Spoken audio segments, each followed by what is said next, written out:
জাহান্নামের দরজা বরাবর 1 মিনিট বা 10টা সেকেন্ড দরজার বরাবর দাঁড় করাইয়া এরপরে আমার কাছে নিয়ে আসো। বিশুদ্ধ হাদিস। প্রত্যেক নাফরমানকে ফেরেশতারা জাহান্নামের বাহিরে ঘুরাইয়া দরজার সামনে 1 মিনিট বা 10টা সেকেন্ডের জন্য দাঁড় করাবে। জাহান্নামের একটা আগুনের বাতাস তার বুকটা বরাবর একটা ধাক্কা দিবে বাতাস। আল্লাহর কসম, নবী বলেন ফেরেশতা যখন এরপরে ওই নাফরমান ব্যক্তিকে আল্লাহর সামনে আনবে, আল্লাহ তাআলা জিজ্ঞেস করবে, আমার বান্দা, দুনিয়ার হায়াত তো তুমি খুব আরামেই কাটাইছিলা, ঠিক না? তো সেই নাফরমান পাপী অথচ দুনিয়ায় যে ভোগ বিলাস করছে, সে আল্লাহকে বলবে, রব, জীবনে সুখ কি জিনিস আমি তা কোনোদিন দেখিনি। জাহান্নামে এখনো ঢুকে নাই, জাহান্নামের প্রথম বাতাসের ধাক্কা। প্রিয় ভাই, প্রিয় বন্ধু, দুনিয়া ভুলাই দিবে, সুখের দুনিয়া, সুখের দুনিয়া। এখনো অনেক ছেলে মাঝখানে মোবাইলের ছবি তুলাইতেছে। ফালতু বাপ, তুমি উঠে গেলে ভালো। আমি তো ভোটের জন্য আসি নাই, কাজে ব্যাপক জনসমর্থন আমার দরকার নেই। আমি নির্বাচনে প্রার্থী না, আমার কোনো ভোটের দরকার নেই, কাজে আমার ব্যাপক সমর্থন লাগবে এমন না। আমি 2-4-5 জন মানুষের সামনেও বয়ান করছি।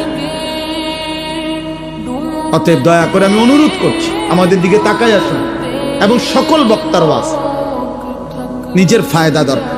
এই মোবাইলগুলোতে লক্ষ লক্ষ ওয়াজ আছে, সব বক্তার ওয়াজ আছে। দোস্ত, আমার জীবনে থাকা দরকার, আমার কলিজায় থাকা দরকার, আমার হৃদয়ে উপলব্ধি দরকার, আমার বিবেকের অনুভূতি দরকার। এটুকু যদি ভাবনা না আসে, 3টা ঘন্টা আল্লাহর কথা শুনলাম, অথচ আমার হৃদয়ে সামান্যতম কোনো নড়াচড়া হয় নাই, কি শুনলাম? বললই কি, শুনলামই কি? আয়োজনই হলো কি? হযরত জিবরাইল আলাইহিস সালাম প্রিয় নবী সাল্লাল্লাহু আলাইহি ওয়াসাল্লামের কাছে মানুষের সুরতে ওহী নিয়ে যতবার আসতেন, ততবার নবীজির সামনে এসে বসতেন। এবং প্রত্যেকবার বসতেন কিভাবে? এতটা মনোযোগ দিয়ে বসতেন, মুখোমুখি হয়ে। হাদিসে স্পষ্ট আছে, ফাআসনাদা রুকবাতাইহি ইলা রুকবাতাইহি, অর্থাৎ জিবরাইলের 2 হাঁটু রাসূলুল্লাহ সাল্লাল্লাহু আলাইহি ওয়াসাল্লামের 2 হাঁটু মুখোমুখি একদম বরাবর করে বসতেন।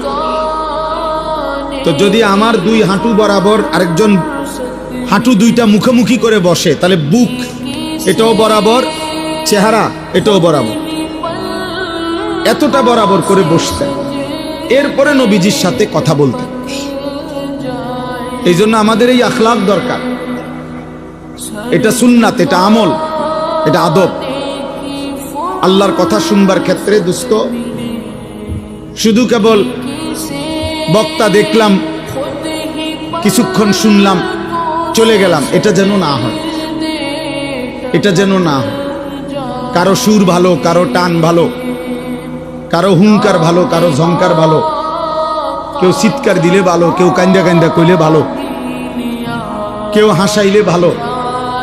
দোস্ত আমার, এটা কোনো মাহফিলের বিবেচ্য বিষয় না।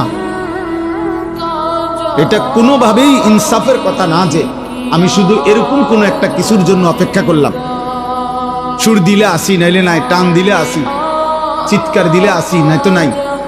না বাপ, আল্লাহর কথা এর জন্য না। কোরআনুল কারীমের মধ্যে আল্লাহ তাআলা বারবার এটা বলছেন, লাআল্লাকুম তাযাক্কারুন। কেন আমার কথা নাজিল করছি? আল্লাহ তাআলা বলেন, যেন তোমরা উপদেশ গ্রহণ করতে পারো। লাআল্লাকুম তাযাক্কারুন, ইয়াইযুকুম লাআল্লাকুম তাযাক্কারুন। আল্লাহ বলেন, আমি ওয়াজ করছি যেন তোমরা উপদেশ গ্রহণ করতে পারো। লাআল্লাহুম ইয়াত্তাকুন, আমার বান্দারা যেন আল্লাহকে ভয় করতে পারে। লাআল্লাকুম তাত্তাকুন, যেন তোমরা মুত্তাকি হতে পারো। এইভাবে কোরআনে বলছে, লাআল্লাহুম ইয়াতাফাক্কারুন, যেন আমার বান্দারা ভাবতে পারে। বহু আয়াত আছে কোরআনের এই কথা, যে আল্লাহ চায় বান্দা তুমি আমার কথা থেকে ভাবো, আমার বন্ধুর আখলাক থেকে ভাবো, ফিকির করো, চিন্তা করো, ভাবনা করো। ফাতাবিরু, ইয়া উলিল আবসার, আল্লাহ নিজে বলছে হে চোখওয়ালারা তোমরা ভাবো। ফাতাবিরু ইয়া উলিল আলবাব, হে বিবেক বুদ্ধিওয়ালারা তোমরা ভাবো। ইন্নামা ইয়াতাযাক্কারু উলুল আলবাব, আল্লাহ বলেন আমার কোরআন থেকে বিবেকবানরা উপদেশ গ্রহণ করে। আল্লাহ বলছেন লাকাদ কানা ফি কাসাসিহিম ইবরাতুল লিউলিল আলবাব, আমি আল্লাহ পিছনের যতগুলো ঘটনা কোরআনে বলছি, নূহ নবীর ঘটনা, মূসা নবীর ঘটনা, নমরুদের ঘটনা, ফেরাউনের ঘটনা, আল্লাহ বলেন এগুলো কিচ্ছা বলছি আর অবসর সময় পার করছি এজন্য না, বরং ইবরাতুল লিউলিল আলবাব, প্রত্যেকটা বিবেকবান বুদ্ধিমানের জন্য যেন উপদেশ হয়, নসিহত হয়। কোরআনুল কারীমের মধ্যে আছে আল্লাহ বলছেন মূসা নবীকে, ভাইয়া তোমরা বসতে হবে, এই ছেলেরা, এই মোবাইলওয়ালা ছেলে বসো তুমি। দোস্ত আমি অনুরোধ করি, একটা ছেলেও, আমার হাত জোড় অনুরোধ তোমাদের কাছে, মোবাইল হাতে ধরে ভিডিও বা রেকর্ড করবে না কেউ, আল্লাহর ওয়াস্তে। এই মাহফিল আমি যখন কর্মজীবনের শুরু আমার, আমি তখন থেকে চিনি এই মাহফিল। এই মাহফিলে আমি নিজে শ্রোতা হয়ে ওয়াজ শুনছি, এইখানে বসে ওয়াজ শুনছি আমি। এটা ফল ব্যবসায়ীদের মাহফিল, ঐতিহ্যবাহী মাহফিল, আলহামদুলিল্লাহ। অল্প কয়েকজন ব্যবসায়ী মনে করেন আফেল উফুল বেচে, কিন্তু আল্লাহর দ্বীনের একটা ফিকির ধারাবাহিক করাতে আজকে তারা পুরো অঞ্চলের জন্য ব্র্যান্ড, তারা একটা প্রতীক। হাজারো মানুষ অপেক্ষায় থাকে যে ফল ব্যবসায়ীদের মাহফিলটা কোন দিন হবে। তাইলে কিছু অল্প মানুষ হোক, সামান্য হিম্মত হোক, কিন্তু আল্লাহর পথে লেগে গেলে, শুরু করলে একদিন আল্লাহ এটাকে অনেক দূর আগায় দেয়া। এটা একটা গুরুত্বপূর্ণ বিষয়, গুরুত্বপূর্ণ বিষয়। এই জন্য দোস্ত আমি অনুরোধ করছি, আমরা প্রত্যেকে একজনও 2 দিন ব্যাপী এই মাহফিলের লাখ লাখ টাকা খরচ, কারো 10 টাকা, কারো 5 টাকা, কারো কষ্টে ভেজা টাকা, সারাদিন দামাদামি মুলামুলি করে এরপরে অর্জন করা বেচারার লাভের কয়টা টাকার থেকে সে এখানে মাহফিলে দিছে, আখেরাতের আশায় দিছে। আমরা ভিডিও করবো, মোবাইল করবো, ছবি তুলবো, বুট বেচা হবে, বাদাম বেচা হবে, চটপটি বেচা হবে। প্রিয় ভাই, প্রিয় বাবা, এর জন্য এত বড় মাহফিল সাজানো হয় নাই। এটা ইনসাফ না বাপ, এটা ইনসাফ।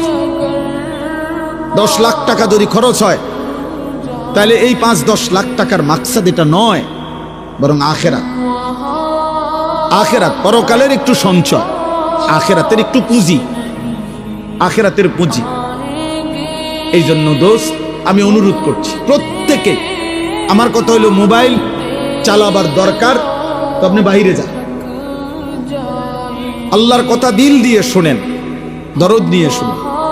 বলতেছিলাম ফেরাউনের মতো কাফেরের কাছেও যখন আল্লাহ তাআলা মূসা আলাইহিস সালামকে পাঠাইছেন, কোরআনে আছে আল্লাহ বলছেন হে মূসা, ফেরাউনের মতো এই খোদা দাবিদার, এই নিকৃষ্ট কাফের, এত বড় জালেম, তার কাছে তুমি যাও, আমার কথা বলো, কালেমার দাওয়াত দাও।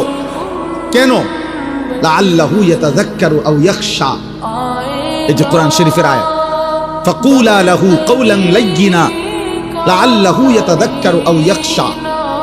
এই পাঞ্জাবিওয়ালা, এই পাঞ্জাবিওয়ালা, অটো নাকি? হুজুর অটো উঠাও, সিএনজি উঠাও, বাজারে দেখো জ্যাম লাগিয়ে গেছে, ওগুলো উঠাও।